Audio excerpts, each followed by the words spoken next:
Have you got your tickets to the largest music festival in Eastern Kentucky? The Alley Fest is returning Labor Day weekend. That's August 29th, 30th, and 31st. And this year it's bigger and better than ever before. On Friday, see Them Dirty Vandals, Zoe Howard, John Foster, Slater Nelly, and TikTok sensation Maddox Batson.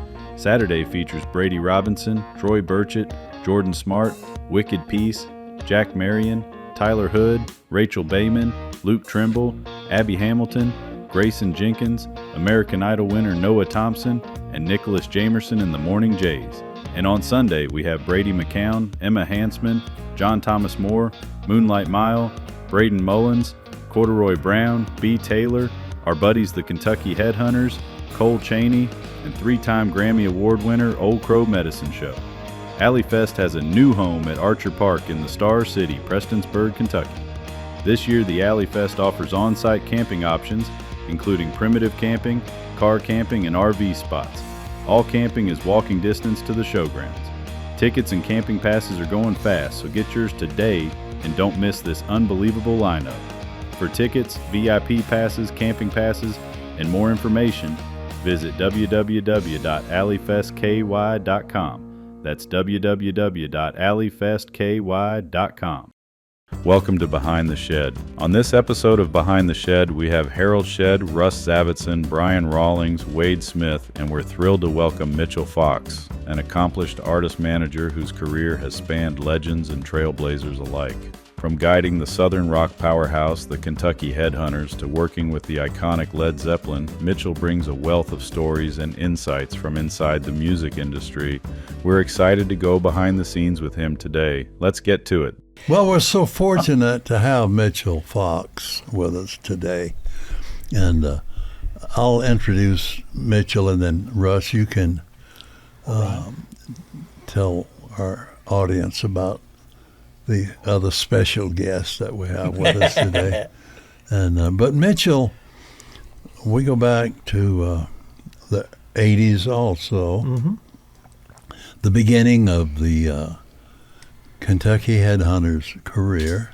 Mitchell was a member of the band and the manager of the band and the guy that did all the things a band needs to be successful. Mitchell he's quite a guy, and we're going to let him tell you how he got started with the band and how it all came about. And he's just such an asset, and still is with the band, which is another record probably. Most managers don't stay that long. They go to jail or something. You know? So we're so happy that you're here with us anyway. And with that, Mitchell, welcome to the podcast. Well, yay! Thank you. Clap, clap, clap. Yeah. Really appreciate you having me. Yeah. Cool. And Russ, you can... I was going to let Brian lead the way here. Well, it's funny because I met Mitchell just a few years ago and had absolutely no idea that he had anything to do with the Headhunters.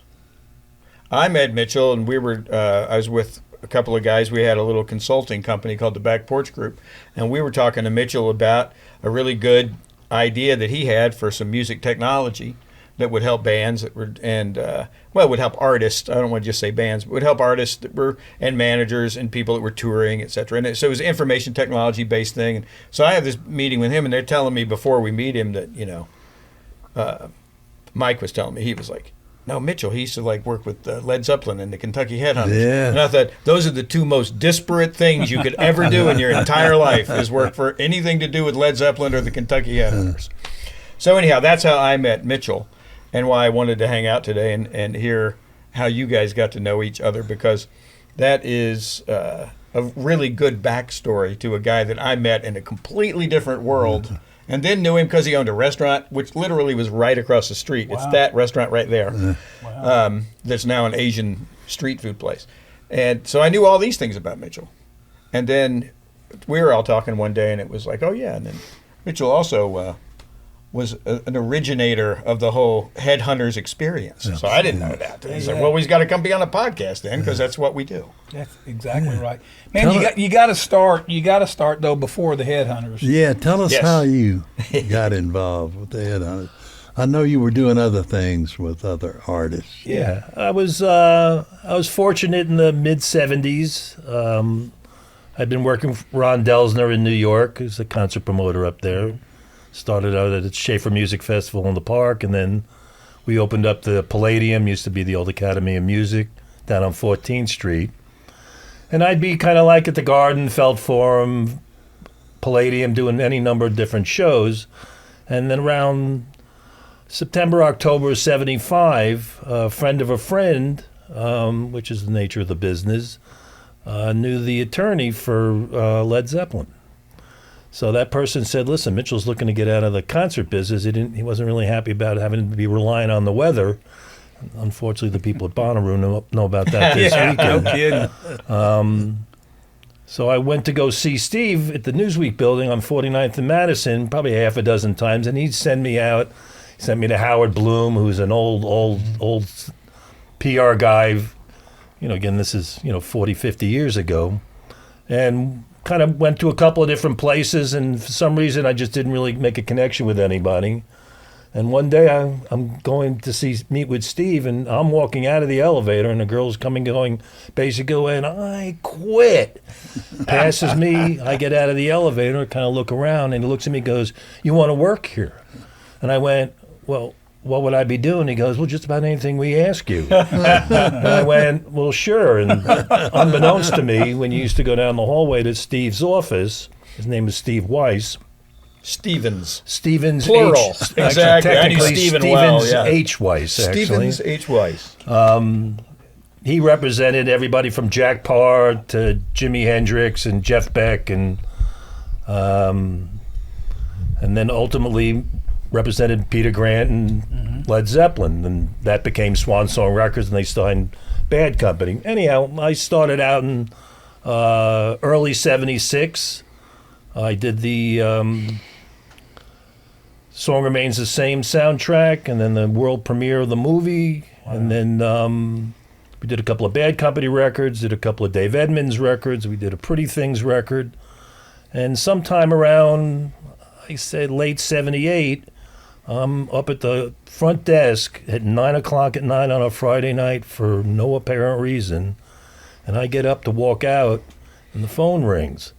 And there was an old thing about being at Swan Song, if that phone rings, it could be Peter Grant.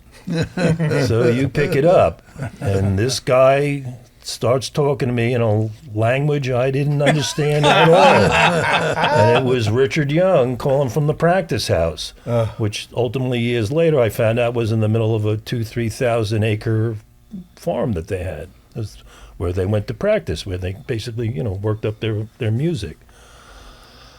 I'd say about a year later, we'd exchange cassettes, whatever it may be. I go down to Louisville, and I remember getting off the airplane, and they were fearful, basically, of airplanes. They just weren't really big about getting up into an airplane.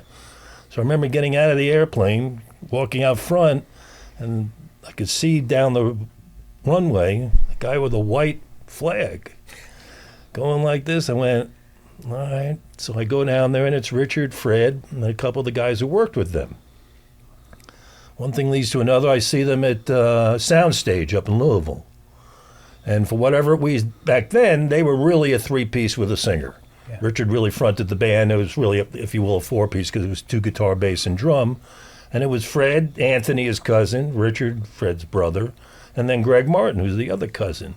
And it was really kind of like watching The Who play country music. It was the best way I could explain it, but they had been playing together for so long, there was just a natural, you kind of went, well, these guys are doing something that they do, that really you couldn't replicate just the performance, the feel of what it was.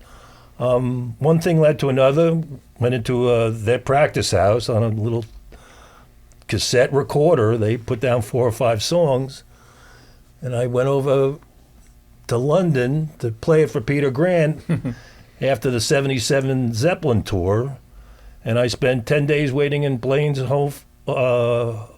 hotel and never got a phone call. And I finally get a phone call, and a Black Shadow limousine picks me up and drives me out to a castle with a moat and a drawbridge. And I sleep in Peter Grant's living room for 3 days listening to him walk on 18th century boards back and forth. And he never came down. Wow. I get back in the car, go back, and unfortunately, that was about end of 79, and unfortunately in 80, when we were planning the next Zeppelin tour, John Bonham died. Yeah. Yep. So that was, I mean, that afternoon, you could see the writing on the wall as clear as bell. He said, they're not just going to get some drummer. Right. And they didn't.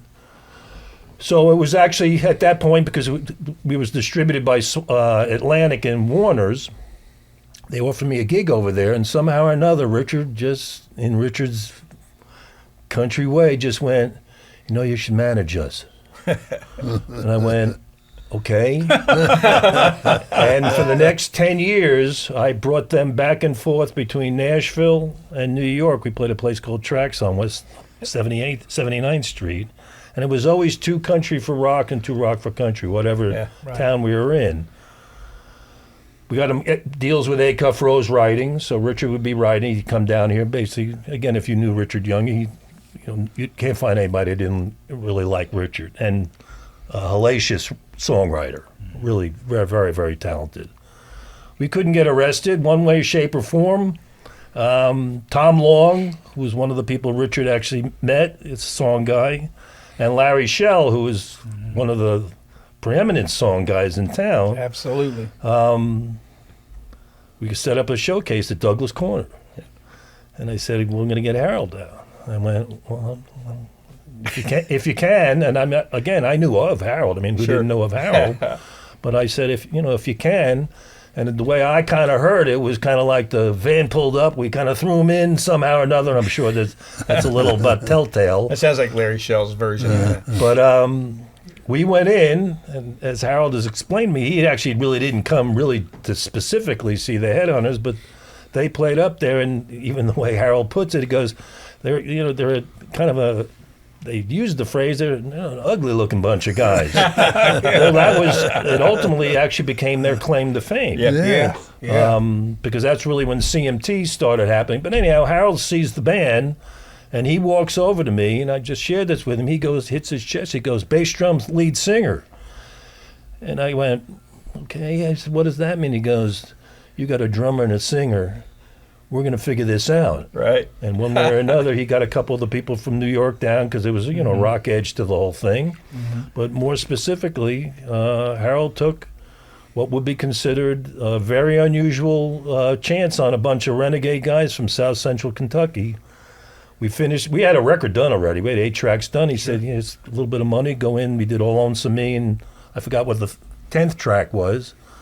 But we put that thing out, really couldn't get on radio much. I'm sure a couple of edits were done here, there, and the other place, but somehow Eddie Mascola and his guys got Walk Softly on the radio. And then really, at that point, people started kind of going, well, who are these guys? And then what happened is, what was his name who had CMT? Duncan. What was his first name?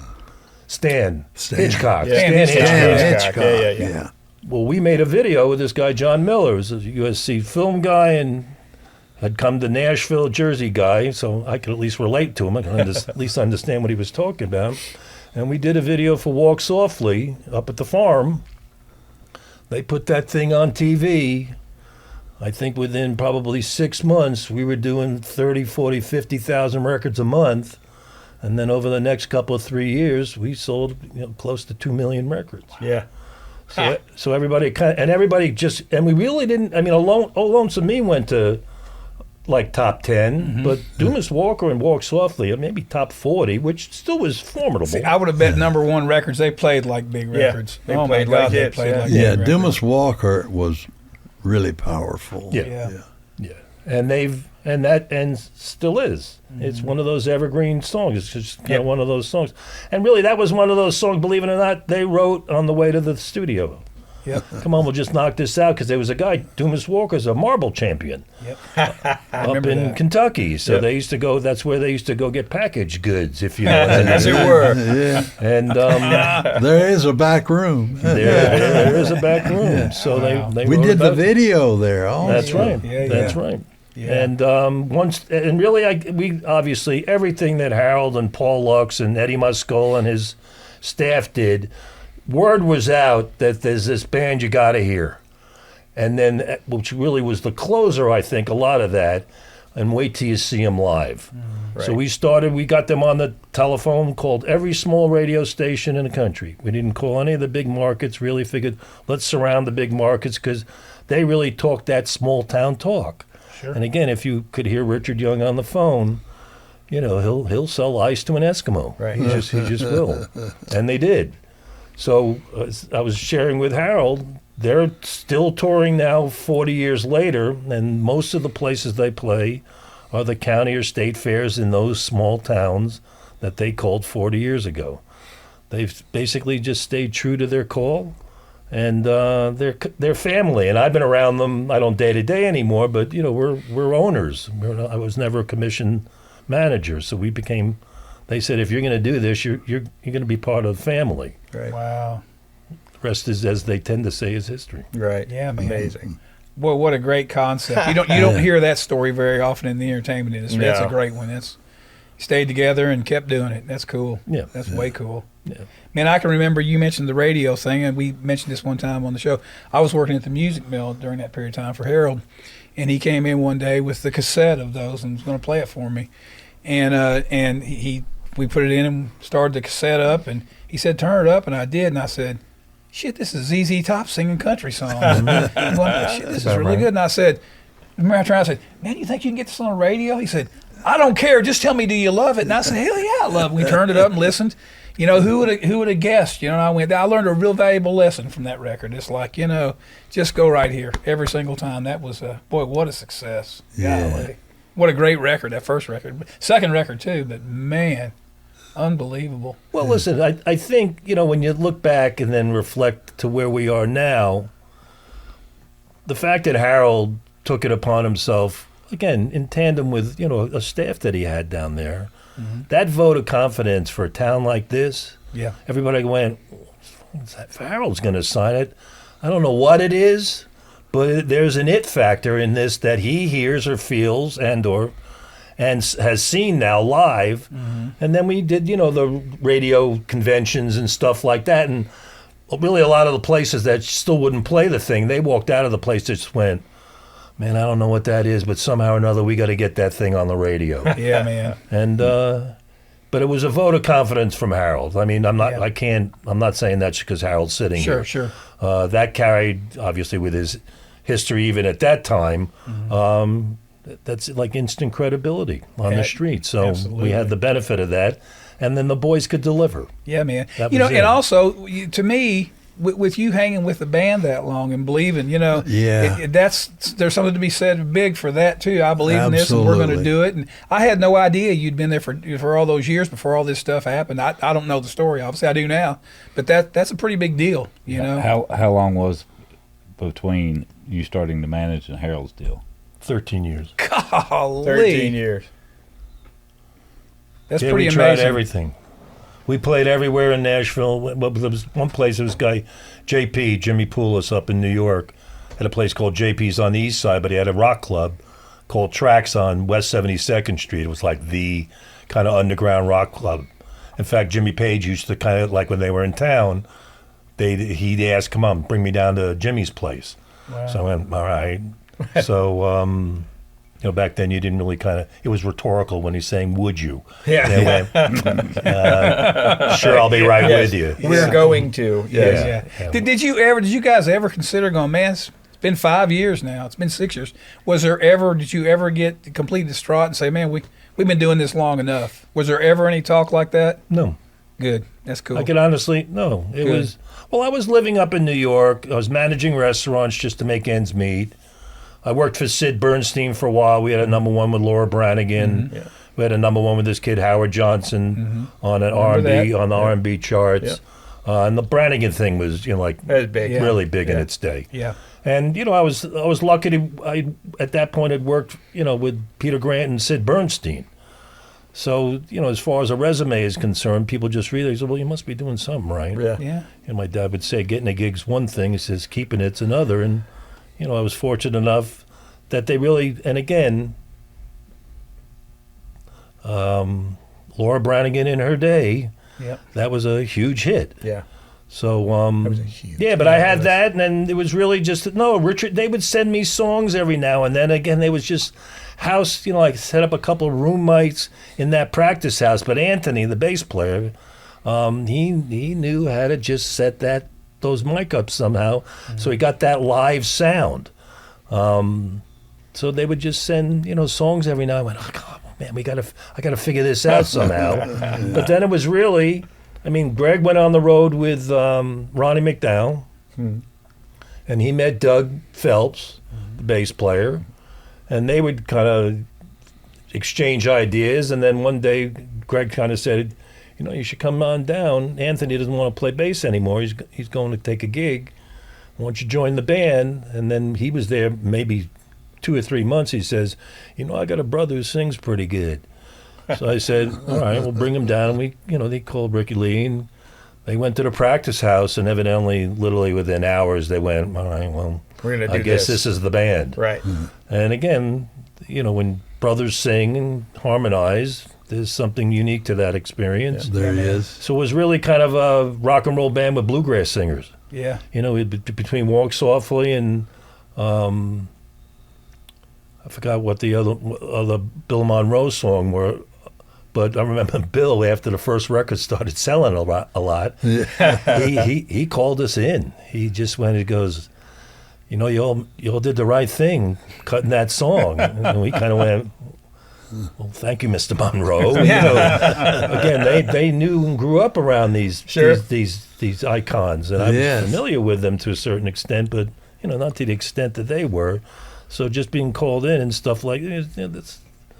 Later in years past, I went, Bill Monroe called you in to tell you thank you for cutting Walk Softly. I went, why, is that kind of like a big thing? Everybody started laughing at me. Yeah, right. Yeah. And, Well, it was at that time. Yes, Yeah. it was. Oh, Lord. Same thing when they did the Don Gibson song. That's Yeah. right.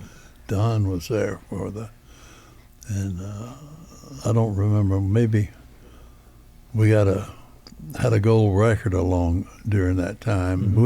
We had a party for some reason. Mm-hmm. We had a lot of parties back then, Yeah. but Yeah. and they were all meaningful. The most exciting night in the beginning, and I'm sure Mitchell, you remember, we did had a showcase.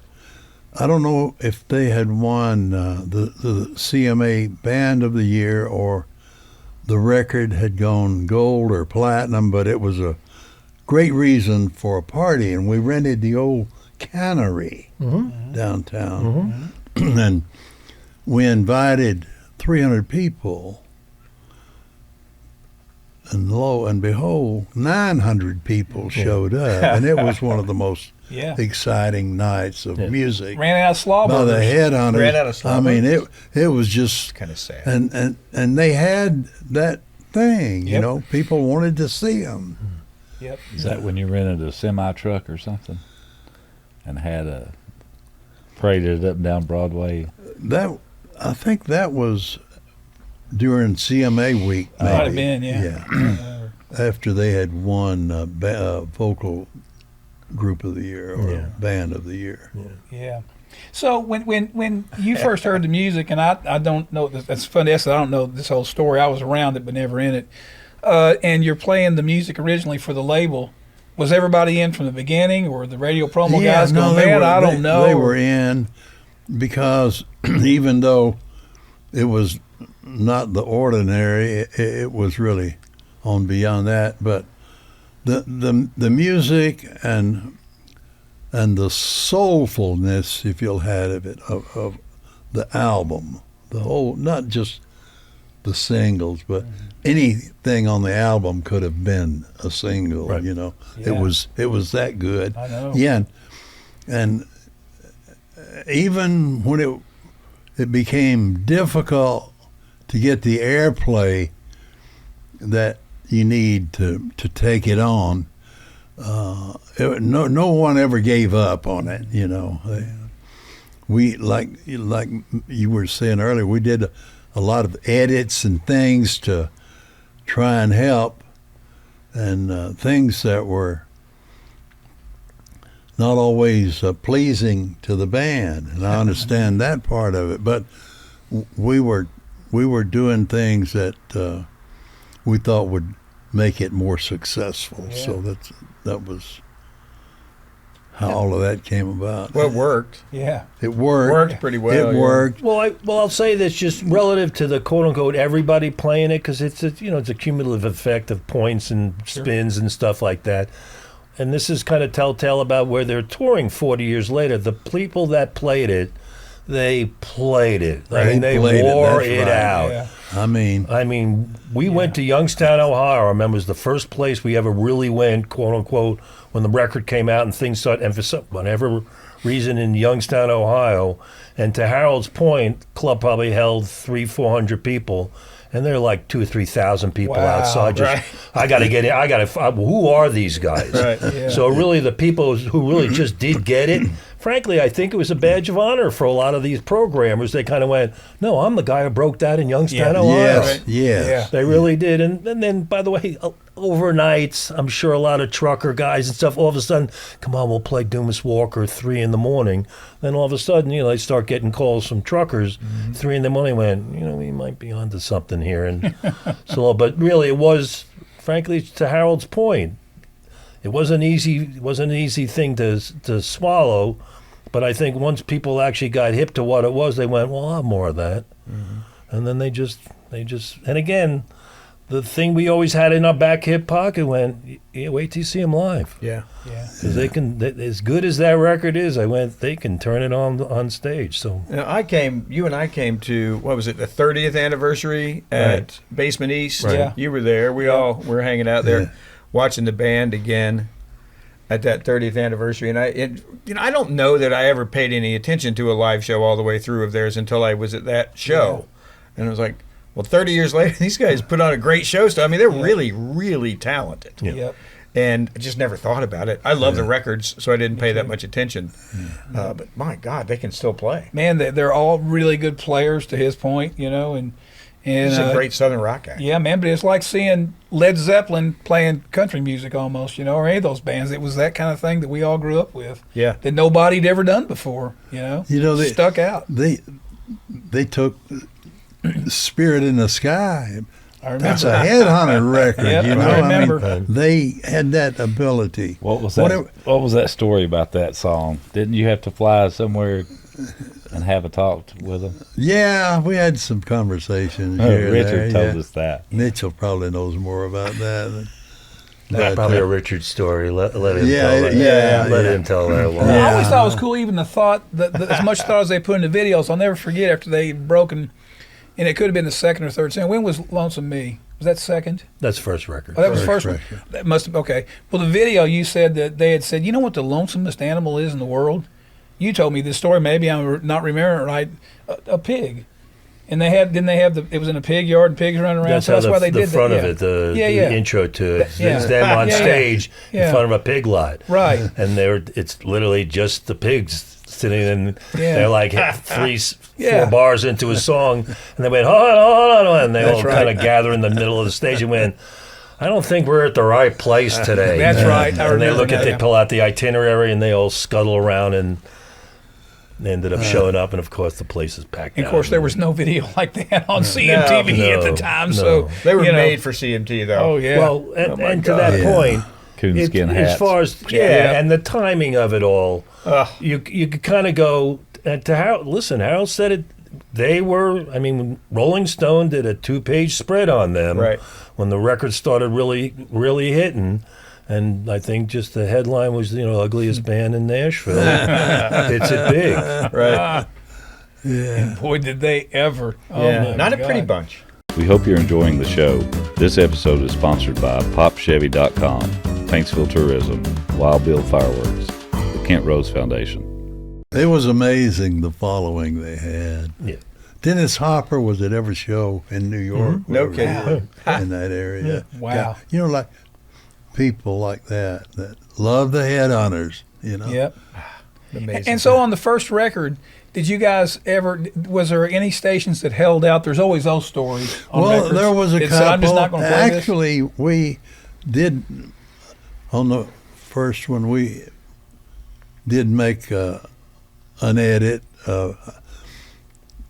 Greg is such an incredible guitar player, and he had played for Def Leppard when they needed, you know, for whatever reason, another guitar player.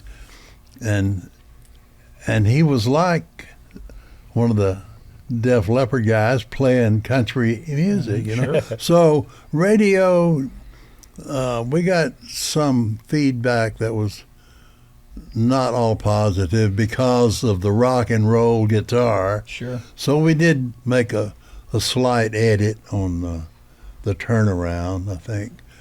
Enough that we got it on the radio, you know, so.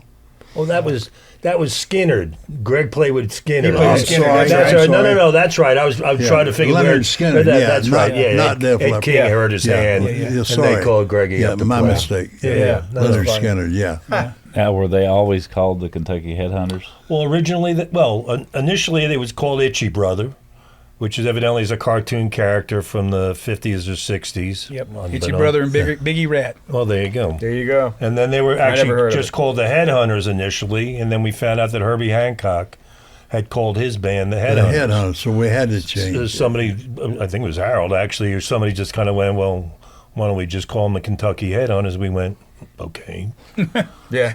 It seems fine. Well, I'll tell you this much: the state. I mean, listen, they're in the Hall of Fame in Yep, in sure. Kentucky, so.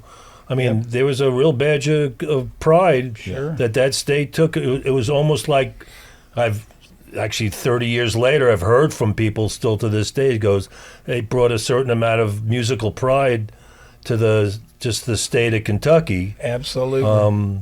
That to this day, a lot of musicians, and Richard, subsequently has produced his son's band, became Blackstone Cherry. Oh, He's yeah. got a band called the Georgia Thunderbolts out of Georgia, Yeah. which is really Good kind of- band. great band. It's kind of a Bad Company meets the Headhunters type thing. No, but they, well, the little I know is a guy from New York.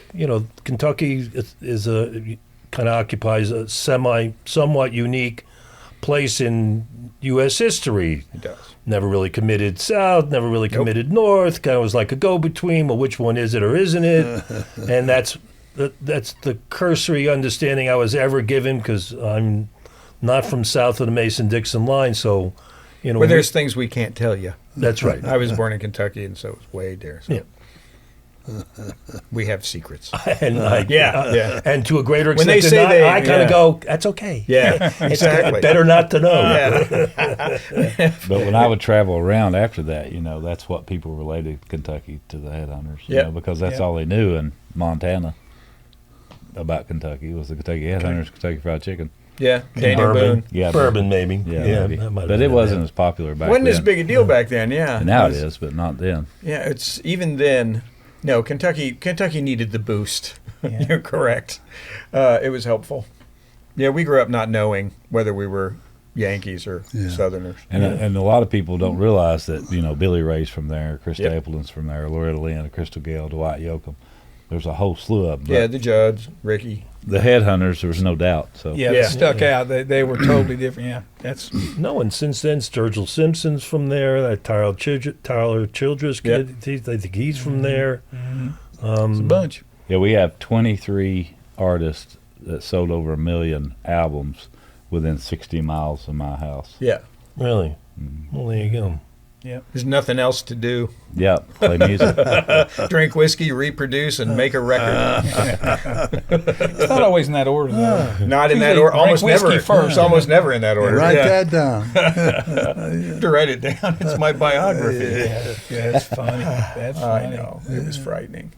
So after those records, when y'all went on tour, who were you guys touring with? Were you touring with country acts or? Well, the first big thing was Dan Wojak, may he rest in peace, ran an agency down here, and his one big client was Hank Jr. Yeah. So when the boys were hot, Hank's a smart guy. Dan's was a really smart guy. When I think we can get a band like that open up for Hank, because Hank's Hank. Yeah. And so there's no kind of upstaging, Hank Jr. Right. And Hank, really took a liking to the band. And frankly, we were very early in the quote-unquote commercial legitimate career, so he kind of got us on the cheap.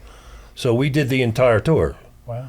It was the Lone Wolf tour. So we did, and I mean, packed out. Yeah, I believe It was to the point, and again, we could take a certain amount of credit. Sure. It's Hank's son, I mean, it's just, Yeah.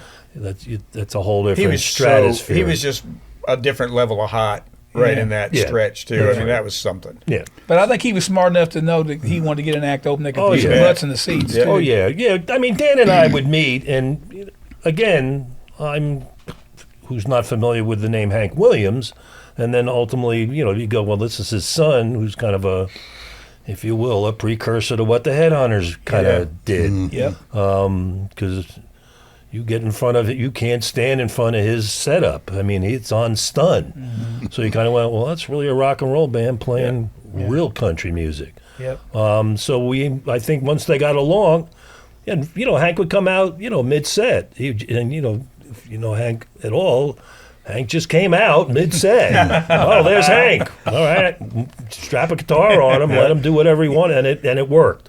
Yeah, frankly, and him and Fred, the drummer, because Fred's a slight little guy, and Hank's a big old boy, so. Hank would pick Fred up and put him on his shoulders in the middle of a show. So, that stuff starts getting into the press. Well, if you're a Hank Jr. fan and Hank Jr. says it's all right, then it's all right. It's all right. Yeah. So Good with to a Hank's, certain good with us. extent, that really started their touring career. If anything, I'd own it. After that, we headlined. We should have probably actually stayed out. We did well. But I think just from an overall industry perspective, we probably could have gone, we did Hank. It's kind of like, where do you go from Hank? So people kind of clamored with us, and the demand was there. They went, well, you should get a stage built and go out and do that. Right. Now 40 years later, you could have gone, well, maybe we could have done another year or so even as an opening act or even a co-bill with somebody. But it was successful, and then we started just doing small theaters, and then had a little bit of a personnel change, but we did like Farm Aid, the one we did in '85, that we ended up recording became their live record, which is, as far as I'm concerned, one of the greatest live records. I don't care who you're talking about, but they played in front of 65,000 people. Yeah. They were on at like 2-3 in the afternoon. Most people said, well, who's going to show up? And the place was packed. Yeah. So you kind of, and they filmed it, and we, there's a bunch of videos out of it. Yeah. But the live record, you kind of listen to it and went, these are the real deal. Yeah, man. They can play. Yeah.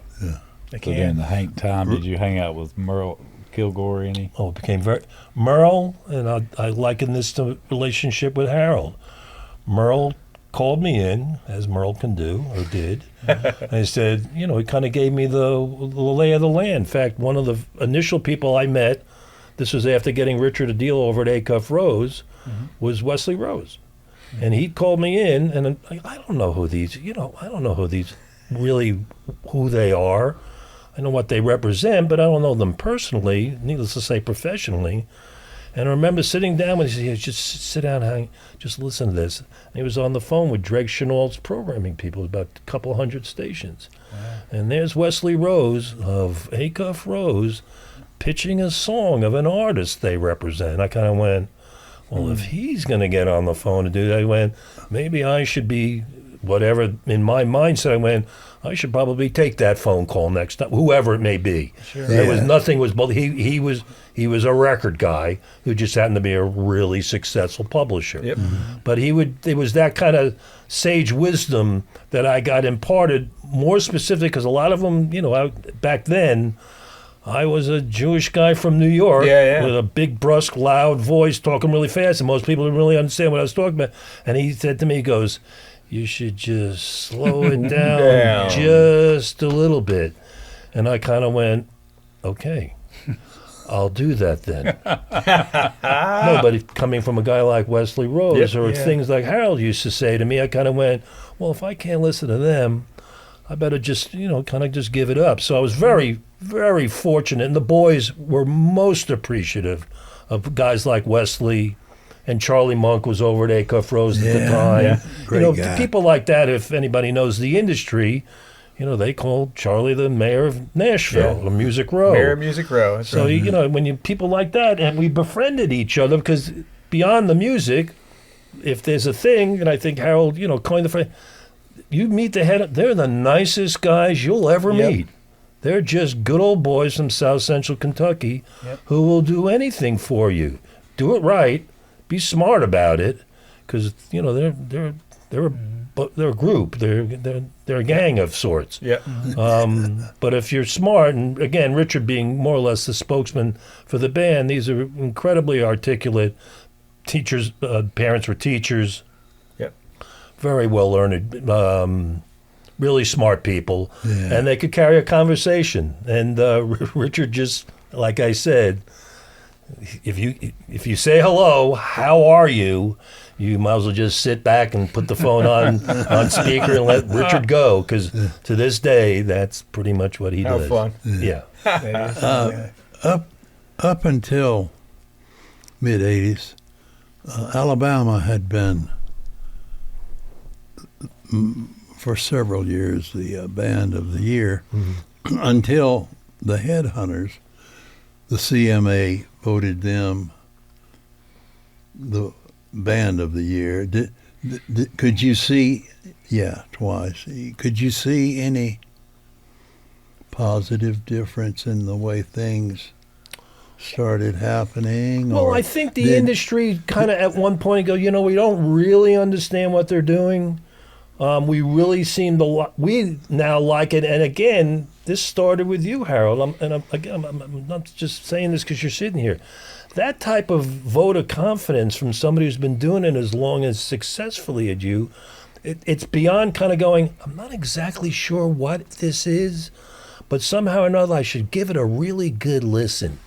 Yeah. So I think the people after the CMAs, once you start getting on CBS TV, and Vince Gill, I remember after the boys played, he just looked at the camera and says, well, country music will never be the same. He just, and when Vince Gill says that on CBS, Vince is, an icon. People kind of go, well, Vince says so. So to answer your question, once we started getting that national recognition, people started at least going, it didn't hurt their career. The real question is, did it cause you any discomfort signing the band that displaced the band that you had produced all the records on? I never had any of those kind of thoughts. Okay, good. I'm just checking. Well, that was an exciting time.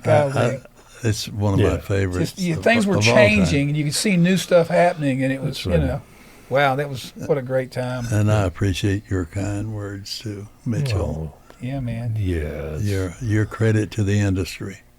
Appreciate the that. longevity and the way you conduct yourself and your business.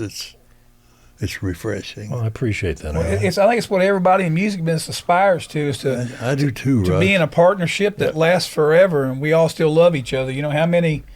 The Beatles couldn't even do it. Nobody could do it. You've been doing this for how long with them now? 35? 40 years. Yeah. 40 years. Yeah. And still doing it. And you're all still friends. Oh, yeah. How often does that happen? Well, that puts you in that unique 4%, The average stay is about 2 or 3 years, and you've been here 45 years. Yeah. And you couldn't make it up, No. A guy from New York's managing a bunch of. Yeah. Can you imagine? He was working late one night, and the phone rang when nobody was there. If you try to call a record company head, you try in the daytime 100 times, you can't get them. They called in the middle of the night, and you answer the phone. Sure, I'll manage you. Okay, let's go. And here we are 40 years later. That's pretty cool. What a story. That's great. And still touring and going out and doing it. How many acts do that? When we saw them last year over in Kentucky, it was like, man, it's still the same thing. They're rocking. Yeah. They'll be there this Labor Day. That's right. Where are they going to be on Labor Day? Should we go? Paintsville. Yeah. Oh, of I'm course. going to be We're gonna there. go. You going to go? Hey, that's the Alley Fest. Yeah. Yeah, you got to go. Yeah. All right, we'll go. I don't usually go back to where I'm from because they're a little south of where They'll I'm let from. you come back. But I mean, well, we'll see. Yeah. Yeah. Yeah, plug for Alley Fest. We'll be ride there. shotgun for you. All right, all right. Well, as long as if Harold's going, they'll let me in. But I don't know. Well, I hope they let me back in. Yeah, Yeah, you're man. in pretty good shape. Yeah. It'll Harold. be like the Glenn it's a Campbell great, thing. Yeah. it's a On a great helicopter. event. It's a great Yeah. weekend Just Yeah. sneak in. of music. Yeah. You know, I mean, some interesting people come from that area. Yeah, man. Well, that's true. Old Crow Medicine Show That's right. this year. Oh, Crow. Yeah, man. That's cool. Yeah, we opened up for them day before New Year's Eve over at the Ryman. Oh yeah. That was great. And talk about a bunch of guys and gals, just the musicians themselves, whatever that was. You know, I don't think it was really a musical thing. It was just kind of where we're from and what we do and how we go about doing it. You couldn't get them apart from one another. Yeah, I Say, bet. come on, it's time to go on stage. Yeah. No, it's time to get on stage. So,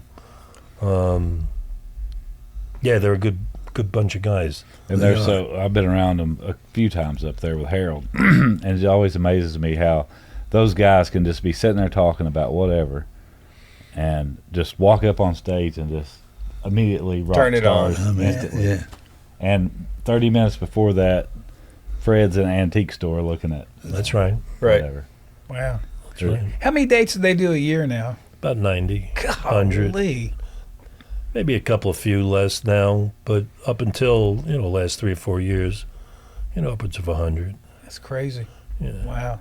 Weekend warriors, they're grandparents now. Yeah. Mm-hmm. So it's, and John Fred, Richard's son, Fred's nephew, he's in Blackstone Cherry, and they've, got a fairly substantial career here, but they're huge in Europe. Like, festival, 80,000 people here. Right. Yeah, I was kind of they're, aware of they're that, yeah. really good. Yeah, they're really good. And John Fred, if you were to see, I remember seeing John Fred the first time they played Nashville over at Exit Inn. And if you watch, he's the drummer.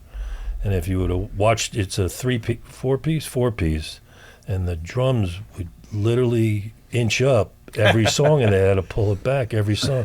But that's how hard he would really hit it. And if you were to see Fred Young play, his uncle, and you would see him play, kind of well, there's some connection there. I went, yes, there is. And Yeah, he actually replaced Fred on the road a little while. That's correct. Last year. That's right. I got to see him play with the Oh, Headhunters. yeah. When And that he last did- year? Yeah, Alley he Fest, did yeah. the solo that Fred usually does, and Yeah. Yeah. it was amazing. Yeah, it's a world class. I mean, Blackstone Yeah. Cherry is a world that's- class rock band. Yeah, man. Yeah. I knew They that, just yeah. are. Yeah, Yeah, it's yeah, awesome. Yeah. So are you doing any other things now besides the Headhunters? I mean, are you still... Well, musically, not really. I've still got a couple of people, frankly, from the mid '80s that kind of just hang around. I got one kid, Tom Chess, who's actually an oud player. He used to be a guitar player, so he plays the Middle East. Mm-hmm. Actually, he's a wonderful musician. But the last 2 years, I've been teaching hospitality and finance at McGavock High School in Yeah. Donaldson, Tennessee. That's Right. cool. All right. Yeah. It's my Way to daughter, go. who's a teacher, she just said, Daddy, you should get off your butt, start to get red, and let's go do something. I said, what should I do? She goes, you should teach. I went, all right. Well, I'm not quite sure what that means, but, but sure enough, they needed somebody, and I got kind of almost total creative control on the curriculum. I love it. In fact, Brian was actually very helpful because I did a kind of a sit down at it's SEC, right? Mhm. And just kind of the vibe of talking in front of an audience, a crowd, a class, kind of got a little bit of the bug. And then, 7 o'clock in the morning for 15-year-olds, it's a little bit of a challenge. Yeah. But Mine's easier. My gig's way easier than yours. Yeah. But I enjoy it. I actually really enjoy it. So, and it's down the road from my house, so I'm done at 2:15 and back at my house by 3. So That's kind of an interesting theme in your life that I love. Yeah. You should manage us. Okay. Okay. You should do. Okay. You Yeah. should do, and you do them all great. So here we go. Yep. That's kind of fun. That's Well, neat. I'm fortunate. Listen, I consider myself, a lot of people, with the Led Zeppelin stories and stuff like that, everyone wants, well, you got to tell us some stories. I went, listen, if I told you, it would only be half the truth, and you wouldn't believe all the truth if I told you. Sure. And it's completely out of context anyhow. That was 1975 through 80, but as crazy as it'll be, who came out with one of the biggest, documentary movies ever, Led Zeppelin last year. So you kind of go, well, I think they've retained a little bit of their, star quality, so to speak. Yeah. So I was very fortunate. It was a friend of a friend. I knew a guy who just, for some reason, the girl got fired one day. Yeah. It was really, honestly, to your point, it was like being there Friday night and the phone rings and it's Richard. Yeah. Oh, so that's how that happened. We've kind of all got that right. story a little bit. All Yeah, of us, right. a little Everybody bit. does. It was like he and I when we met several years ago. He's the only person that I knew in Nashville that also knew Stevens H. Weiss. And Stevens and I got to be good buddies. And this is way, now we're talking about back in the late 90s. When I was at Disney, I was trying to buy Bad Company's publishing catalog. And so after making a few phone calls and figuring out what to do, I ended up meeting this guy, Stevens. And then I meet him this many years later, and he's talking about Stevens. I'm like, you know about Stevens? Stevens Weiss? He was the only guy I ever knew that converted from Judaism to Catholicism because he wanted to change religions, but he wanted to hang on to the guilt. But it was so funny. Those stories of Stevens, though. So Stevens, when we're trying to deal with this, he brings Paul Rogers out to Burbank, and we take him to this lunch in the Disney commissary up there, which was this it was a place that was so secretive, even inside the Disney lot, that I would get lost going to lunch. It was hidden up by Michael Eisner's office, and it was this little, super small little place. And you go up there, and you would only go if you were taking somebody like, Stevens and Paul Rogers. And the stories that I heard at lunch, I can't even imagine what you got in your back pocket. Paul's a great storyteller too. And very much like you're talking about Richard, it's like if you talk to him, it's as soon as you say hello, you just put it on speaker and sit down, right? But tremendous, weird coincidence that we would know, because that was an odd bird to know. Absolutely. He was very sheltered and also not a guy that should have been in the music business. He had no intention of being in the music business. I think his wife kind of made him. So it was like, it's a small world. It is. But it was fun to come across a kindred spirit. But there's some crazy stories from the era. I mean, I heard some of the manager stories because they were all working with the same. They all became. They signed to Swan Song and were working with Stevens and we're working with Peter as well. Right. And my God, I'm not going to tell them because they're your stories, but my God, these people, they misbehaved. These young people. Yeah. And I remember Stevens telling me one time, after telling a particularly colorful Led Zeppelin story, he said, and he was a very proper man. Very proper, very, almost ascot wearing proper man, And he said, well, what did people expect them to do? You're 22 years old and you just played 3 nights for 90,000 people. They let off a little steam now and then. It's like, and what they were doing was throwing televisions out of the top floor of the hotel to see if they could hit the swimming pool. That was the game, That was a famous Peter Grant story that when he checked out of the hotel after the boys had decided to chuck hotel televisions into the swimming pool, the guy checking them out. Back then it's all cash, right? So he's got 2 briefcases with probably $250,000 of cash in it, and he just opens it up, the Hyatt on Sunset, and he's peeling off money for the damages.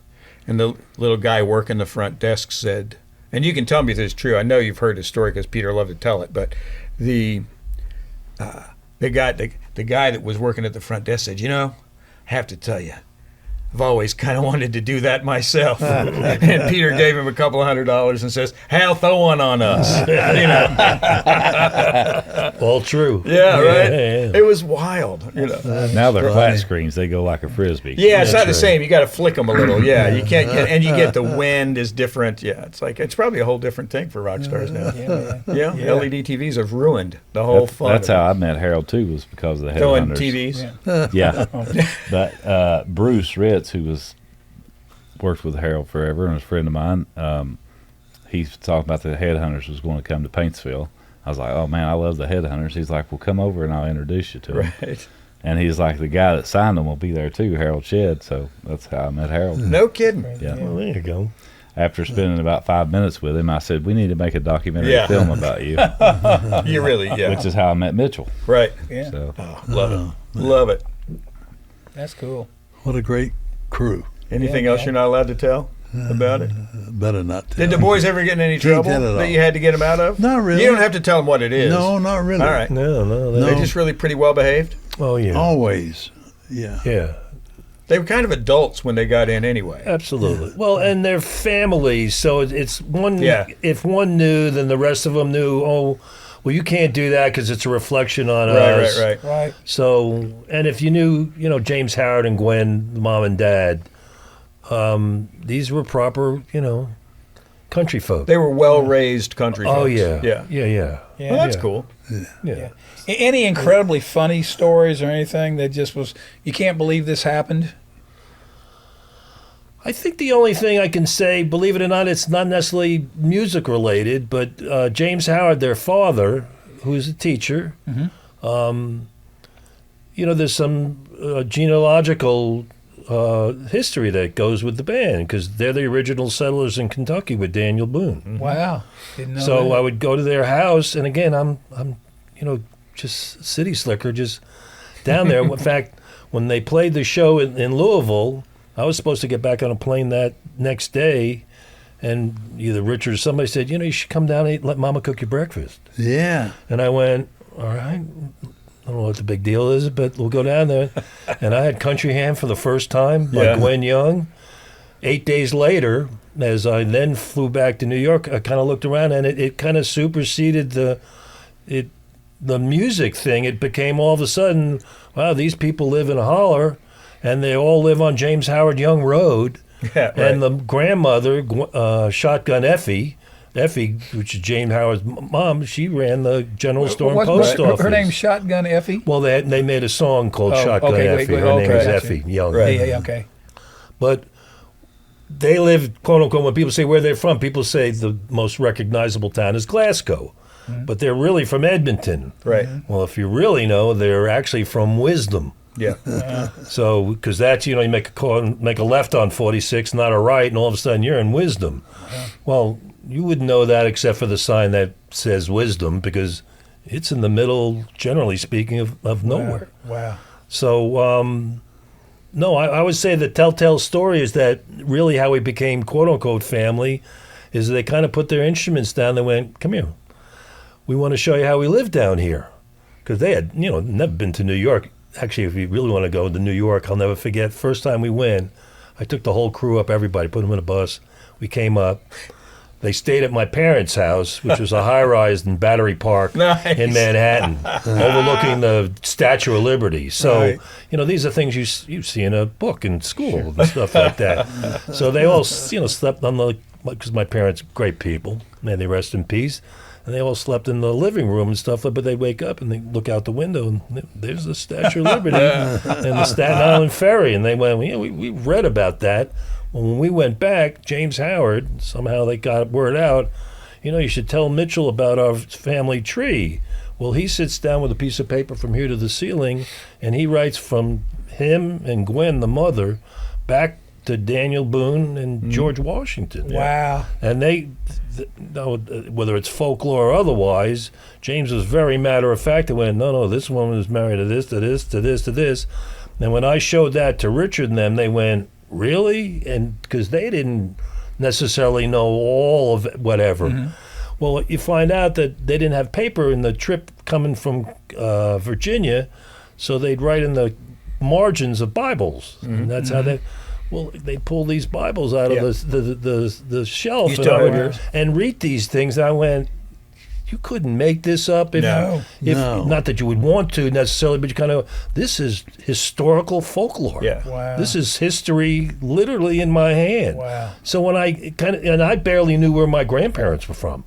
I know they're from Eastern Europe and Russia. Right. But where and when and who's stuff, that was kind of just part of our heritage. People came over, they kind of left the old country behind. Down here, they live in the old country. Yeah. Yeah. So they have that historical perspective that they frankly live by. Wow. It's almost what they do now is as much a reflection on their history as anything else, and they take that really seriously. Wow. Really serious. Yeah. So to your point, very well behaved. Yeah. Wow. Very well behaved. That's cool. Yeah. Beautiful. Yeah, that's great. Because when they play a show, you think they might misbehave. Because they're kind of ornery live. You would think. Yeah. But they're not. They're not. They're not. Well, they're an interesting bunch of guys. I got invited to the practice house, spent the better part of the night there, and it was really educational, and got to do the same thing you did. Their mother cooked breakfast on a wood stove, like my mother used to cook on, so that was special time. Yeah. Wow.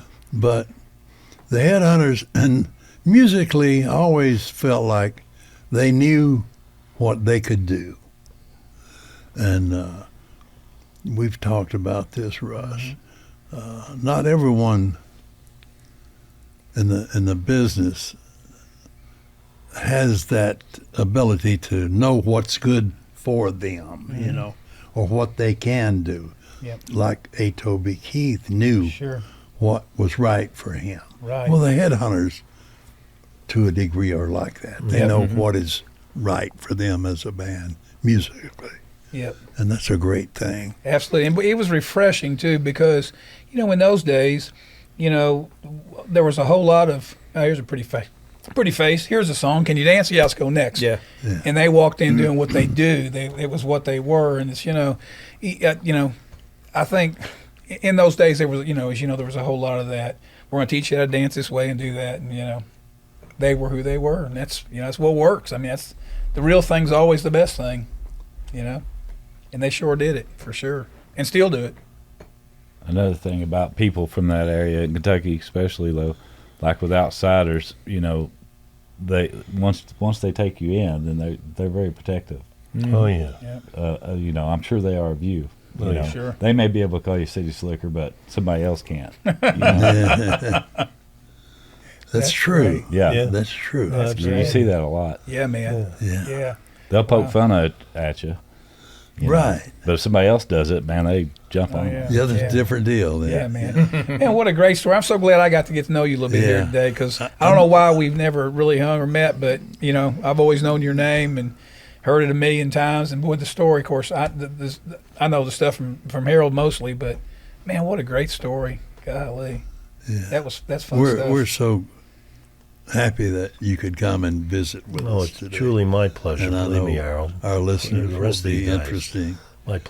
interested in what you had to say. Yeah, man. That's cool stuff. Look forward to doing it again. Yes, sir. Amen. Let's find another one. Thank you for joining us for this episode of Behind the Shed. Special thanks to our guests today, Russ Zavitson, Harold Shedd, Brian Rawlings, Wade Smith, and Mitchell Fox. Behind the Shed podcast was created by Wade Smith, produced by Russ Zavitson and Wade Smith, and recorded in Nashville, Tennessee. Music written and composed by Russ Zavitson. You can contact the show via email at behindtheshed@gmail.com. Follow us on Facebook, Instagram, YouTube, and TikTok at Behind the Shed. Special thanks to our newest Patreon supporter, Mr. Ron Ledette. If you would like to support the show in any way, please visit our Patreon page at Behind the Shed. For sponsorship opportunities, contact us at behindtheshed@gmail.com.